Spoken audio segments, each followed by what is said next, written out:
নমস্কার বন্ধুরা, আমাদের সঙ্গে জুড়ে গেছেন। প্রশ্ন করবো স্যারকে। উনি হচ্ছেন শিলচর ক্রীড়া সংস্থার ফুটবল সেক্রেটারি বিকাশ দাস।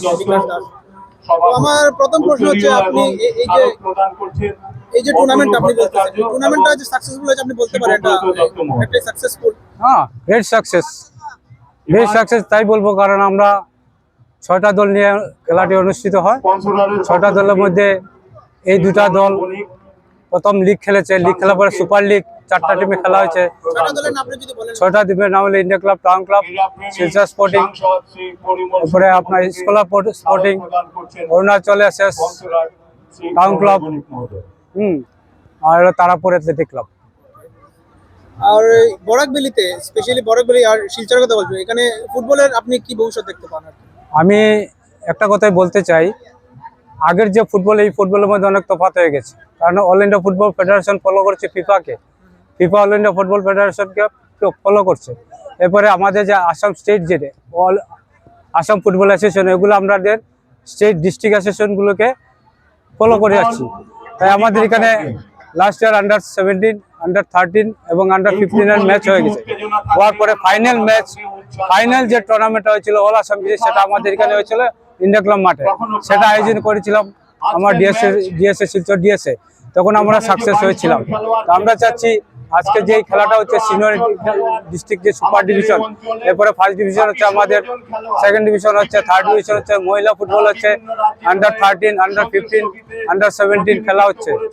এর মাধ্যমে আমরা এখন চেষ্টা করছি যে শিলচর ডিএসএ একটা ফুটবল একাডেমি বানানোর জন্য, যাতে ভবিষ্যতে প্রজন্মে আমাদের ছেলেরা ভবিষ্যতে আরো খেলতে পারে, আরো উপর লেভেলে গিয়ে আরো অনেক সাফল্যমণ্ডিত করতে পারে আমাদের। মানুষের একটা ধারণা যে শিলচর ক্রীড়া সংস্থা এটা মূলত ক্রিকেট নিয়ে বিশেষজ্ঞ করে। হ্যাঁ, এটা মানুষের একটা ভুল ধারণা হতে পারে। ভুল ধারণা। আপনি কি বলতে চান এই শিলচরের বাসিন্দা? আমি একটা কথা বলবো, দেখুন, ফুটবলকে আপনি পিছিয়ে ফেলতে পারবেন আজকাল কিন্তু ফুটবল প্রফেশনাল হয়ে গেছে। আজকে যে 2টা দলের মধ্যে আছে, বেশিরভাগ ছেলে কিন্তু অন্য স্টেটের। আমাদের লোকাল ছেলে পুরো 4টা খেলছে 2টা দলে, বাকিরা সব বহিরাজ্য থেকে আছে। হ্যাঁ, আপনি যদি শিলচর এরিয়ার যারা ফুটবল খেলে, ফুটবল প্রত্যাশী খেলারগুলা, ওনাকে ওদেরকে আপনি উৎসাহিত করার জন্য যে আসো ফুটবল খেলা, এখানে ফিউচার আছে, আমাদের বরাকবেলিতে আছে, আপনি হ্যাঁ, যার কারণে আমরা সেকেন্ড ডিভিশন এবং থার্ড ডিভিশন যে ফুটবলটা হয়, এটা টোটালি লোকাল প্লেয়ার। মানে আপনি অত জানেন না, আমাদের সেকেন্ড ডিভিশনে আমার 28টি দল আছে। 28টি দলে লোকাল প্লেয়ার খেলছে শিলচর সাব ডিভিশন। তাছাড়া আমার থার্ড ডিভিশনও সেম, সেকেন্ড ডিভিশনও সেম। সেকেন্ড ডিভিশনে এলাও শুধু এই লোকাল প্লেয়ার, যার জন্য তারা এইসব খেলে ফার্স্ট ডিভিশন খেলে সুপার ডিভিশন খেলতে পারে। সুপার ডিভিশন খেলতে পারলে ওরা সুযোগ পায় না বা যারা জানে না, ওদেরকে আপনি কি বলবেন, কিভাবে ওরা এনরোল করতে পারবে? পারবে। ওরা যদি থার্ড ডিভিশন খেলতে চায়, থার্ড ডিভিশন খেলতে পারবে। তাছাড়া আন্ডার 13 আমরা চান্স আছে প্রথম, এরপরে 17 আছে, এরপর স্কুল গেম আছে। হ্যাঁ, আমরা যেটা আগে করেছিলাম যুব সংঘ কাপ, সেটা আমরা করবো স্কুল লেভেলে। এরপরে মহিলা ফুটবল করব। এরপরে আমরা এনএম গুপ্ত করার সুযোগ আসছে আমাদের সামনে। আমরা ক্যাপ্টেন এনএম গুপ্ত নিয়ে এখন ভাবনা চিন্তা করছি। কিন্তু এই খেলার যেটা হয়েছে, এই সুপার ডিভিশনের, আমি স্পন্সরের নাম বললে আমি পারবো না। উনি হলেন আমাদের পিজি গ্রুপের স্বত্বাধিকারী, ওনার নাম হলো প্রণয় কুমার বণিক। উনি মাঠে আছেন, উনারই প্রাইজ ডিস্ট্রিবিউশন উনি সব কিছু কলকাতাতে কিনে এনেছেন এবং প্রাইজ মানি যতগুলো উনি দিয়েছেন। এবং আজকে যে স্পন্সর পাওয়া যায়, তাহলে এরকম সুন্দরভাবে খেলার প্রতিযোগিতা। হ্যাঁ, আমাদের এখানে ফেডারেশন ক্লাব হয়ে গেছে, সন্তুষ্টি হয়েছে। হ্যাঁ, আরো বড় কোকা-কোলা লিগ হয়েছে।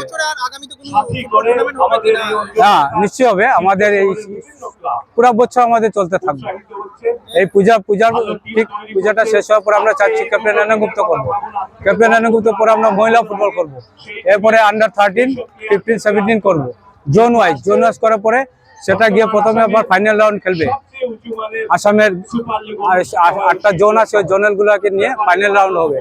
ফাইনাল রাউন্ডটা আসাম ফুটবলে ঠিক করবে কোথায় হবে। আমরা এবার চেয়েছি, গত বছর আন্ডার 15 করেছি, এবার আমরা চেয়েছি যে আমরা শিলচর যদি আন্ডার 13টা দেয়, তাহলে আন্ডার 13টা করতে আমরা সাকসেসফুল হবো। সেটার সময় কিন্তু আমাদের এই প্রণয় বণিক মহাশয় পিজি গ্রুপের সত্তা, উনি আমাদেরকে অনেক হেল্প করেছিলেন। উনাকে আমি আপনার মাধ্যমে ওনাকে ধন্যবাদ জানাচ্ছি ওনার পরিবার সদস্যকে আমি ধন্যবাদ জানাচ্ছি। উনি যে আজকে এসেছেন এবং আমাদের ডিএসের এত বড় উৎসাহ দিচ্ছেন, এবং আজকে দেখছেন দর্শক, এরকম দর্শক আমরা খুব কমে দেখেছি এই সুপার ডিভিশনের খেলা। আজকের খেলার মধ্যে এতটুকু উৎসাহ পাচ্ছে দর্শকরা। এর মধ্যে হচ্ছে আজকে ওয়েদারটি খুবই ভালো লাগছে, সেই জন্য খেলাটা খুব উপভোগ করছে খেলা। আর এই ইন্টারভিউ শেষ করার আগে একটা শেষ কোশ্চেন যে এই ফুটবল খেলার জন্য যে ইনফ্রাস্ট্রাকচার এটা নিয়ে আপনার কি মতামত, যে এই মানে ঠিক আছে কি না, আরো উন্নতি হচ্ছে, বা আপনি আপনার ভিডিওর মাধ্যমে আপনি বলতে পারেন? আমরা একটা জায়গায় আটকে আছি, বুঝছেন না, আমাদের মাঠের প্রয়োজন। গভর্নমেন্টও চাইছে যে মাঠ দেওয়া, কিন্তু আমরা মাঠ পাচ্ছি না খুঁজে। এখন আমাদের একটা মাঠের উপরে চাপ পড়ে ক্রিকেট এবং ফুটবল, এরপরে হকি টুর্নামেন্ট, অন্যান্য টুর্নামেন্টও হয় বরাকবেলিতে আরেকটা ফুটবলের জন্য আছে। এখন আমাদের এখানে ফুটবল একাডেমি একটা আছে, যারা এখন আপ টু ডেট, এখন ক্রমাগতভাবে আগ বাড়ে যাচ্ছে, যাতে ভবিষ্যতে এখান থেকে খেলে আছে। এবার আমাদের স্টেট লেভেলের 3টা প্লেয়ার খেলে এসেছে ওই একাডেমি থেকে, ফুটবল খেলে এসেছে। ওদেরকে আজকে আমরা ওদেরকে পুরস্কৃত করে আজকে সম্মান জানাবো। আজকে আপনারা দেখবেন একটু পরে ওদেরকে সম্মান জানাবো, স্টেট খেলে এসেছে ওদেরকে। ধন্যবাদ।